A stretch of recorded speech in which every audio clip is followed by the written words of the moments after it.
Di dalam hutan belantara yang lebat dan misterius ini, terdapat suatu keberadaan yang tidak bisa dijelaskan dengan kata-kata, ujar seorang pria tua dengan janggut putih yang panjang.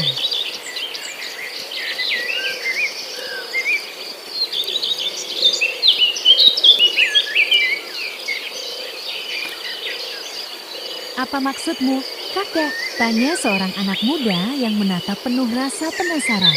Ada suatu kekuatan gaib yang menguasai hutan ini. Beberapa penduduk desa sekitar pernah melaporkan melihat cahaya.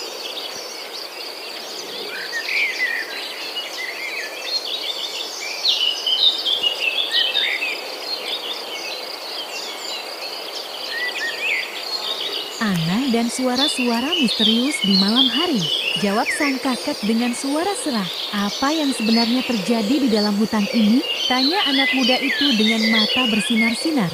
Satu-satunya cara untuk mengetahui kebenaran adalah dengan memasuki hutan itu sendiri.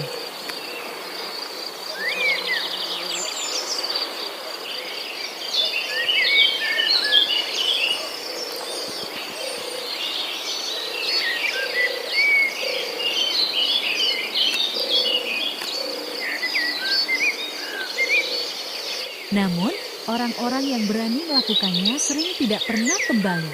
Lanjut sang kakak dengan nada serius.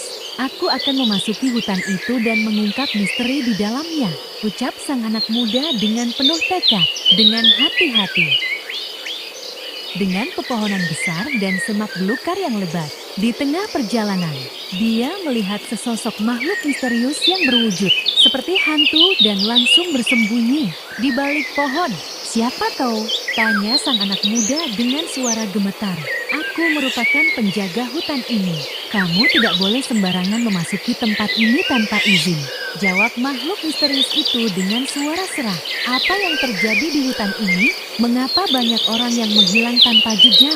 Tanya sang anak muda penuh rasa penasaran. Di dalam hutan ini terdapat kekuatan gaib yang tidak bisa dijelaskan oleh manusia biasa. Hanya orang yang memiliki hati yang tulus dan jiwa yang kuat yang bisa memahami misteri di dalamnya. Jelas makhluk misterius itu. Dengan tekad yang kuat, sang anak muda memutuskan untuk tetap melanjutkan perjalanannya dan memecahkan misteri di dalam hutan belantara itu. Di ujung perjalanan, dia menemukan sebuah sumber air yang jernih dan mendengarkan suara-suara misterius yang mengalun indah di dalam hutan tersebut. Dengan melewati ujian dan rintangan di dalam hutan ini, aku akhirnya memahami bahwa keajaiban dan misteri alam ini tidak dapat dijelaskan dengan kata-kata, melainkan harus dirasakan dengan hati yang tulus dan jiwa yang kuat. Ucap sang anak muda penuh penghayatan. Hutan belantara itu pun menjadi tempat yang penuh dengan keajaiban dan misteri yang tidak akan pernah terlupakan oleh siapapun yang berhasil melewati ujian dan rintangan di dalamnya.